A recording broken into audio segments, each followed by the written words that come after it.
Chapter 2 A Wayside Adventure. It was nearly noon by the following day when Shasta was wakened by something warm and soft moving over his face. He opened his eyes and found himself staring into the long face of a horse, its nose and lips almost touching him. He remembered the exciting events of the previous night and sat up. But as he did so, he groaned. "Ow, Bree," he gasped. "I am so sore all over. I can hardly move." "Good morning, little one," said Bree. "I was afraid you might feel a bit stiff. It can't be the falls. You didn't have more than a dozen or so. And it was all lovely, springy, soft turf that must have been almost a pleasure to fall on. And the only one that might have been nasty was broken by that gorse bush. No, it's the riding itself that comes out at best. What about breakfast? I've had mine." "Oh, bother breakfast, bother everything," said Shasta. "I tell you, I can't move." But the horse nuzzled at him with his nose and pawed him gently with a hook till he had to get up. And then he looked behind him and saw where they were. Behind him lay a little copse. Before them the turf, dotted with white flowers, sloped down to the brow of a cliff. Far below them, so that the sound of the breaking waves was very faint, lay the sea. Shasta had never seen it from such a height, and never so much of it before, nor dreamed how many colors it had. On either hand this coast stretched away, headland after headland, and at the points you could see the white foam running up the rocks, but making no noise because it was so far off. There were gulls flying overhead, and the heat shivered on the ground. It was a blazing day, but what Shasta chiefly noticed was the air. He couldn't think what was missing until at last he realized that there was no smell of fish in it, for of course neither in the cottage nor among the nuts had he ever been away from that smell in his life. And this new air was so delicious, and all his old life seemed so far away, that he forgot for a moment about his bruising and his aching muscles and said, "I say, Bree, didn't you say something about breakfast?" "Yes, I did," said Bree. "I think you'll find something in the saddlebags over there on that tree we hung up last night, or early this morning, rather." They investigated the saddlebags, and the results were cheering.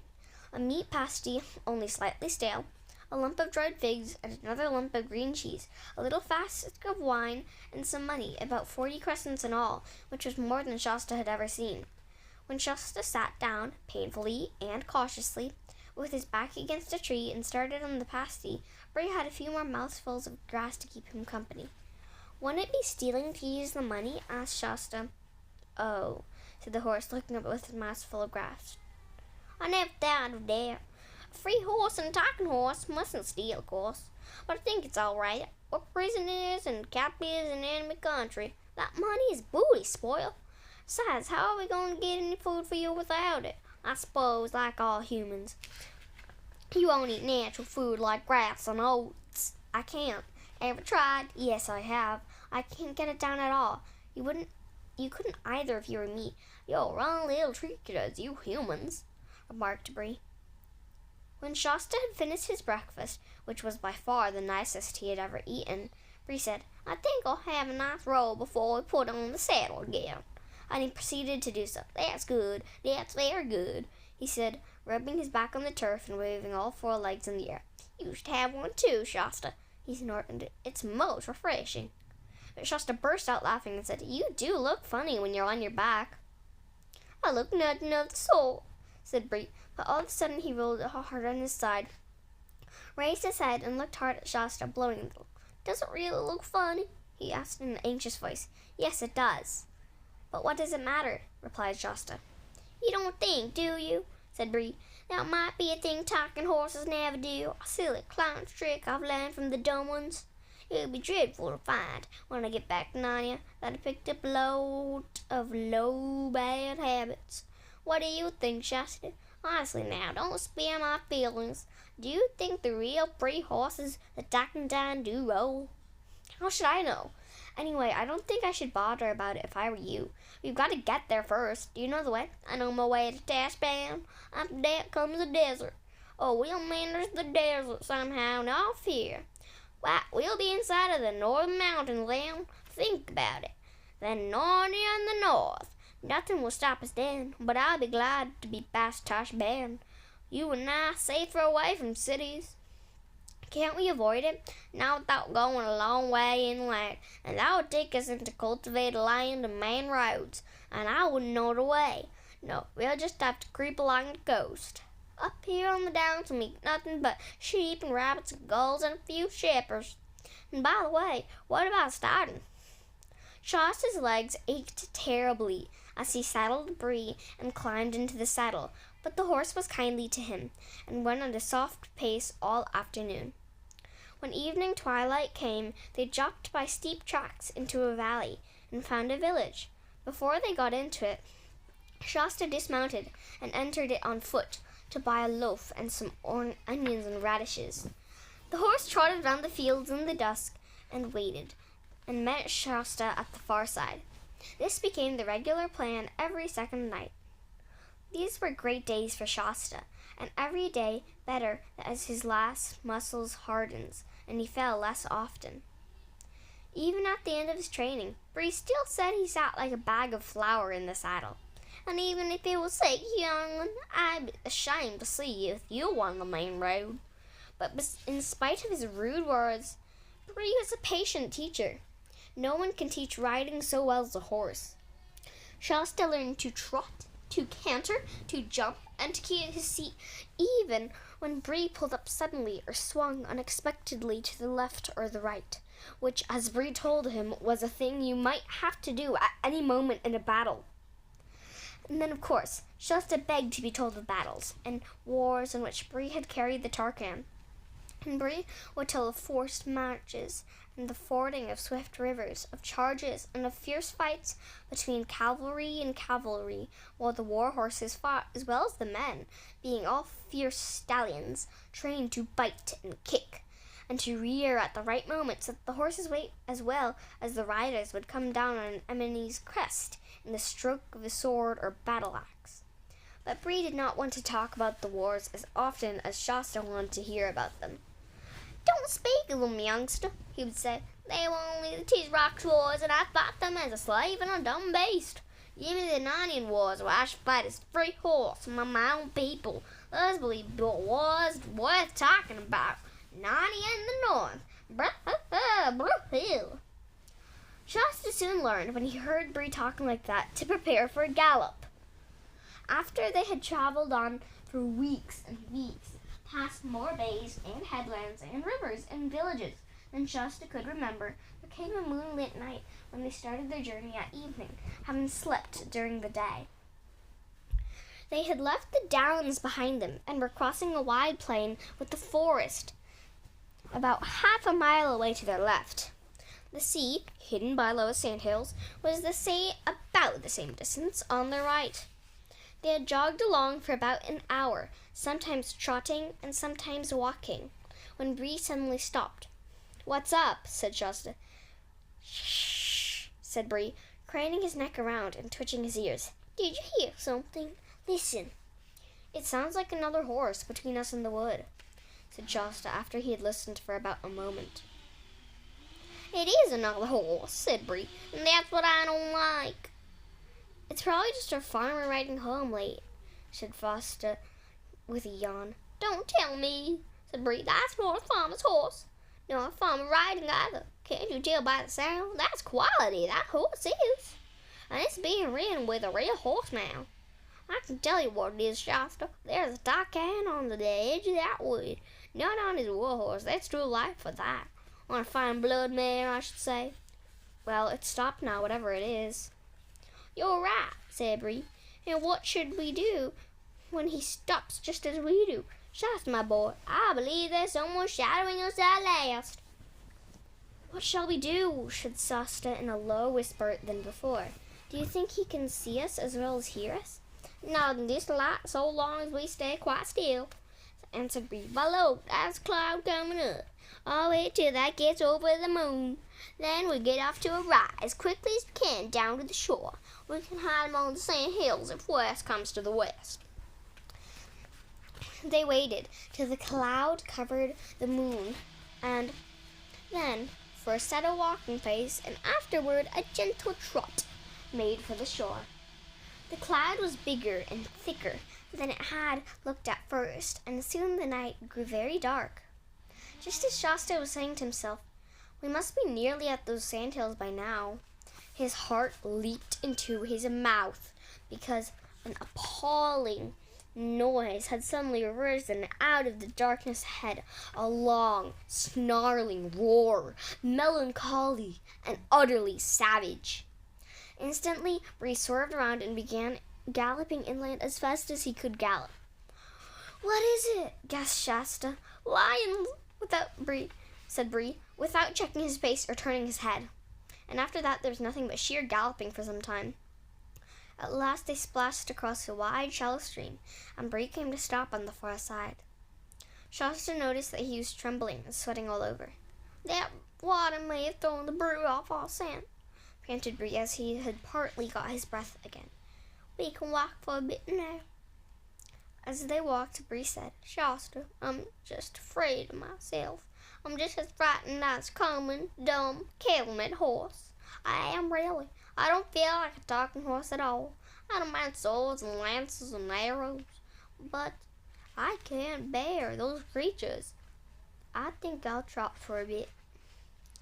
After a minute later, however, he broke into a gallop again, and no wonder, for the roar broke out again, this time on their left from the direction of the forest. "Two of them," mounted Bree. When they'd galloped for several minutes without any further noise from the lions, Shasta said, "I say, the other horse is galloping beside us now, only a stone's throw away." "Oh, the better," panted Bree. "Talk in on it. We'll have soul protect so." "But Bree," said Shasta, "we might just as well be killed by lions as caught, or I might they'll hang me for horse stealing."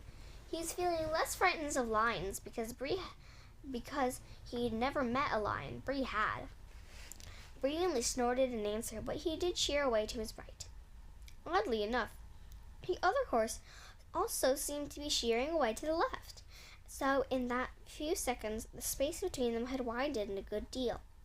But as soon as it did so, there were two more lions' roars, immediately one after another, one on the right and another on the left. The horses began drawing nearer together.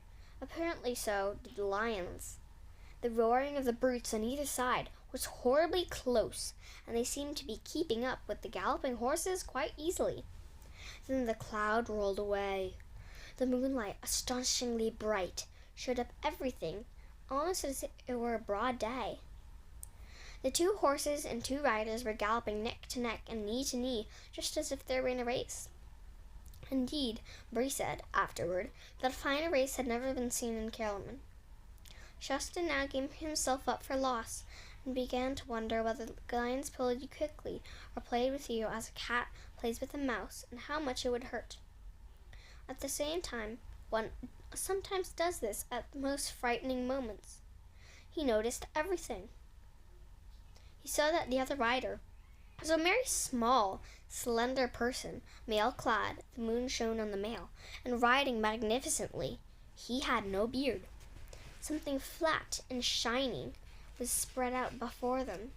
Before Shasta had time even to guess what was there, there was a great splash, and he found his mouth half full of salt water. This shining thing had been a long inlet of the sea. Both horses were swimming, and the water was up to Shasta's knees. There was an angry roaring behind them, and looking back, Shasta saw a great, shaggy, and terrible shape crouched on the water's edge, but only one. "We must have shaken off the other lion," he thought. The lion apparently did not think its prey worth a wetting. At any rate, it made no attempt to take the water in pursuit. The two horses, side by side, were now well into the middle of the creek, and the opposite shore could be clearly seen. The Tarkan had not yet spoken a word. "But he will," thought Shasta, "as soon as we have landed. What am I to say? I must begin thinking out a story." Then two voices spoke out at his side. "Oh, I'm so tired," said the one. "Hold your breath, Finn, and don't be a fool," said the other. "I'm dreaming," thought Shasta. "I could have sworn that other horse spoke." Soon the horses were no longer swimming, but walking, and soon, with a great sound of water running off their sides and tails, and with a great crunching of pebbles under 8 hooves, they came out on the farther beach of the inlet. The Tarkan, to Shasta's surprise, showed no wish to ask questions. He did not even look at Shasta, but seemed anxious to urge his horse straight on. Bray, however, at once shouldered himself in the other horse's way. "Bro-hi-ho," he snorted. "Stay there. I heard you, I did. There's no pretending, ma'am. I heard you. You're a talking man, a non-Indian horse just like me." "What's it got to do with you if she is?" said the strange rider fiercely, laying hands on his sword hilt. But the voice in which words were spoken had already told Shasta something. "Why, it's only a girl!" he exclaimed. "And what business is it of yours if I'm only a girl?" snapped the stranger. "You're probably only a boy, a rude, common little boy, a slave probably, who's stolen his master's horse." "That's all you know," said Shasta. "He's not a thief, little Tarkino," said Bree. "At least, if there's been any stealing, you might just as well say that I stole him. And as for its not being my business, you won't expect me to pass a lady of my own race in a strange country without speaking to her. It's the only natural I should."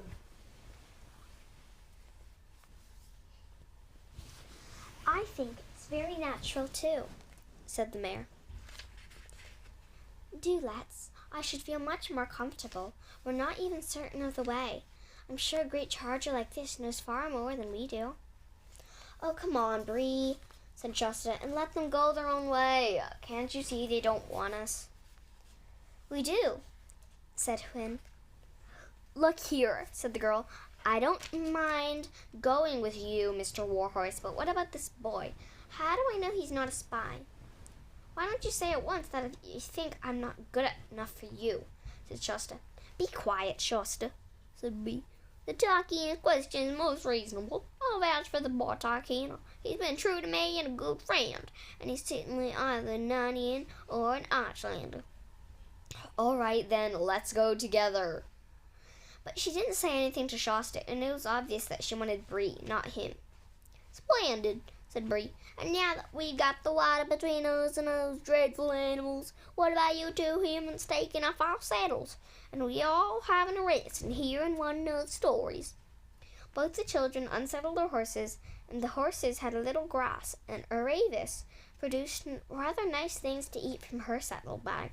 But Shasta sulked and said no thanks, and thus he wasn't hungry, and he tried to put on what he thought very grand and stiff manners. But as a fisherman's hut is not usually a place for any grand manners, the result was dreadful. And he half knew that it wasn't a success, and then became sulkier and more awkward than ever. Meanwhile, the two horses were getting along splendidly. They remembered the very same places in Arnia, the grasses up above Beaver's Dam, and found that they were once sort of second cousins once removed. This made things more and more uncomfortable for the humans, until at last Bree said, "Now, Tarkina, tell us your story, and don't hear it yet. I'm feeling comfortable now." Aravis immediately began, sitting quite still and using a rather different tone and style from her usual one. For in Caeluman, storytelling, whether the stories are true or made up, is a thing you're taught, just as English boys and girls are taught essay writing. The difference is that people want to hear the stories, whereas I never heard of anyone wanting to read the essays.